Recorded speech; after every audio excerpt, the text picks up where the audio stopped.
Hello, here we are doing another track guide, and today we're at Oulton Park, coming to the final corner. We'll talk a little bit more about that at the end of the lap. Nice and smooth exit, picking up speed, coming up the hill. We're going to look to the first corner now. Looking at the left, we have a lower fence, and we'll pick up to a higher fence just over here. We're going to use that as a braking reference. Also on the left of the white line where the track begins to open up a little bit, we can use that as a braking reference. Brake alongside that hard, and then beginning to trail a bit. On the first corner, we want to have a late apex. We don't really want to get onto the grass because we have similar issues to Donington where the car bounces around.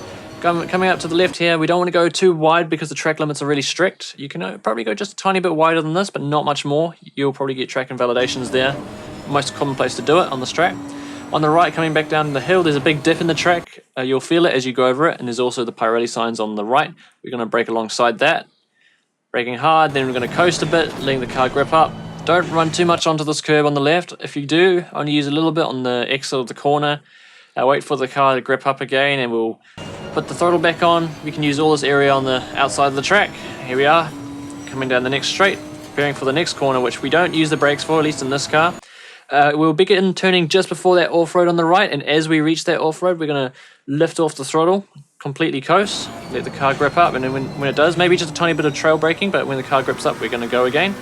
In a different car, this is the McLaren. Here we're going to lift later and also turn a little bit later than the Nissan. Just a different type of car. It handles a little bit differently through here. I think we can also brake a little bit earlier since we carried more speed through the corner in this car. Each car will probably handle a little bit differently there, but back to the Nissan, we're going to brake right here, just alongside that orange mark on the left, maybe just a tiny bit after it. And we're going to double apex this hairpin here. We're going to touch the inside early on. We're going to drift out in the middle, carrying the speed, and then accelerate back on the throttle. We don't want to go wide too early here because I think the track's a little bit off camber on the left a tiny bit maybe, which will push you off the track if you're not careful. Now up to one of the first chicanes here. Hopefully that pole won't get taken out during the race, but you're going to brake just a little bit after that, and then we're going to cut right over this curb here. It doesn't do much to the car. Then be right on the brakes after that, quickly to pull it to the right. We're going to have a late apex on that. If you cut over that curb too much, it'll throw you off the track.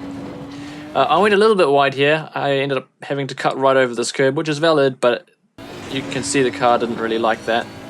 Now down to the second chicane. There's a board on the left there. You're going to brake either on or just before that. And then there's two ways you can take this turn up here. You either miss the curb, go around it, or you cut right over it. And you don't really want to half do it because the car bounces off the circuit on the left. You can cut a lot of this one. You don't have to, but I do here. Every little bit counts, and you can just scrape that tyre, as you're going to see right here. The fender sort of gets inside of it. That was valid. I did hit the tyre. I don't think you can do much more than that though. We're going to try pull it back to the left here for this right-hander here, and this one is one of the most annoying parts of the circuit. You can cut across this right-hander here, but on the left you don't want to run too wide, because if you drop a wheel off the side of that curb, it's going to wreck your lap. You're going to get stuck there. You won't be able to pull it back onto the track until you're at the end of the curb and the rear wheel starts spinning up. So really do your best to avoid running off the track there. Here we are, just a few more corners to go. You're going to brake just before that Sunoco sign there, or maybe alongside it. And then we're going to hit the apex, the first apex here. Coasting in, just a little bit of trail braking. And we can accelerate quite early here. You'll find that the car grips up a lot. Trusting the grip and pulling it all the way up onto the left side of the track, you're using that runoff. And here we go to the final corner. There's a sign, the right-hander sign.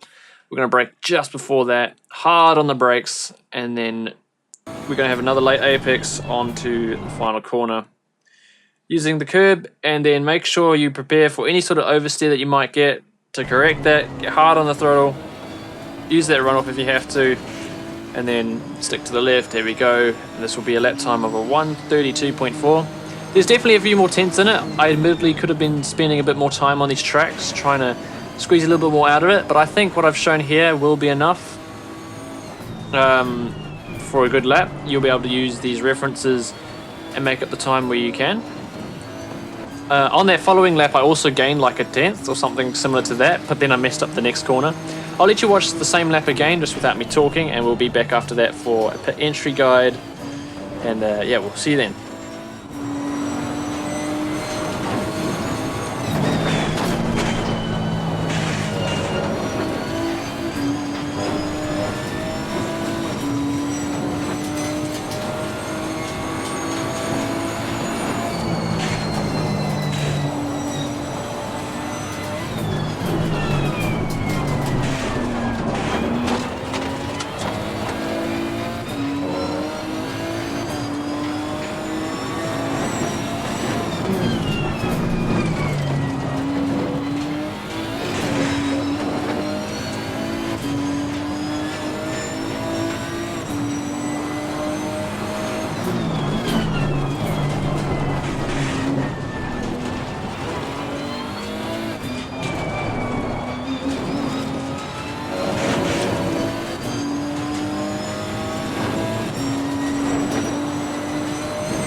Okay, so that was the lap, and now we're going to take a look at the pit entry, which is it's not too bad. It's blind over here when you're coming up the hill, but on the right there's two orange markings on the wall that I pointed out on screen. You're going to brake almost right in between them in the middle. Hard on the brakes, just lift off a little bit as you turn, then back hard on the brakes as you straighten up again, and that should be 50 km per hour on the line. So I hope you guys enjoyed this. Next will be Snetterton, and that'll probably come within the next couple days. See you then. Goodbye for now.